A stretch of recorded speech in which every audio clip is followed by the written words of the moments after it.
ঈদে কি বাড়ি আসবি না? ঈদে বাড়ি আসবো কিনা বলতে পারছি না বাবা। তোমার অ্যাকাউন্টে টাকা পাঠিয়ে দিয়েছি। বাবা, আমার প্রমোশন হয়েছে, স্যালারিও বেড়েছে, পুরো 1 লাখ। আলহামদুলিল্লাহ। বাবা একটু লাইনে থাকো। বাবা, তুমি তো বলেছিলে পিতৃদিন কখনো শোধ হয় না।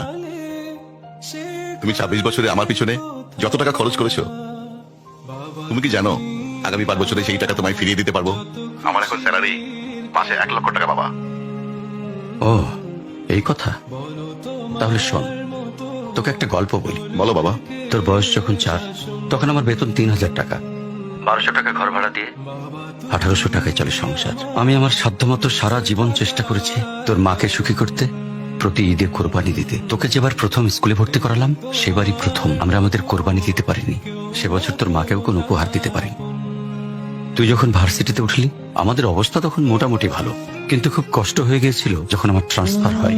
রোজ রোজ বাসে চড়ে, পায়ে হেঁটে, ঘামে ভিজে খুব দুর্বিষহ লাগছিল। একদিন শোরুম থেকে একটা বাইক দেখে আসলাম। সে রাতে আমি স্বপ্নেও দেখেছিলাম আমি বাইকে চড়ে অফিসে যাচ্ছি। পরের দিন তুই বায়না ধরলি, জার্নি করতে তোর কষ্ট হয়, তোর কষ্টে আমারও কষ্ট হয় বাবা। আমি বাইকটা তোকে কিনে দিয়েছিলাম। তুই এখন লাখ টাকা বেতন পাচ্ছিস, কিন্তু মনে করে দেখ, অন্য মাইনে দিয়ে ব্র্যান্ড নিউ মোবাইলে হেডফোন কানে লাগিয়ে সারা রাত গান শুনেছিস, পিকনিক করেছিস, ট্যুর করেছিস। তোর প্রতিটা দিন ছিল স্বপ্নের মতন। আর তোর টাকা নিয়ে আমি এখন হার্টের বাইপাস করাই, ডায়াবেটিক মাপাই। জানিস বাবা, তোর মাছ খাওয়া নিষেধ, মাংস খাওয়া নিষেধ। কি করে এত টাকা খরচ করি বল? তোর টাকা নিয়ে তাই আমি কল্পনার হাট বসাই।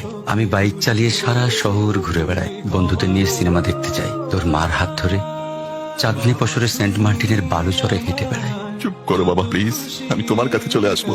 তোমার টাকা না, আমি তোমার ভালোবাসা তোমায় ফিরিয়ে দিব বাবা। বোকা ছেলে, বাবাদের ভালোবাসা কখনো ফিরিয়ে দেওয়া যায় না। ছোট্ট শিশুর মলমূত্র মোছা যায়, আর বুড়োদের ঘরেও ঢোকা যায় না।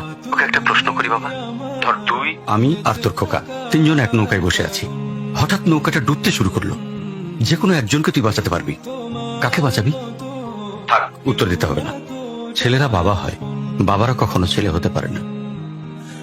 পৃথিবীতে সবচেয়ে ভারী জিনিস কি জানিস? পিতার কাঁধে পুত্রের লাশ। আমি শুধু জায়নামাজে বসে একটা জিনিস চাই, আমার কবরের ঘরটায় যেন আমি আমার ছেলের কাঁধে চলে যাই। তাহলেই তুই একটা ঋণ শোধ করতে পারবি, তোকে কোলে নেওয়ার ঋণ। বাবাদের ঋণ কোনোদিন শোধ করা যায় না।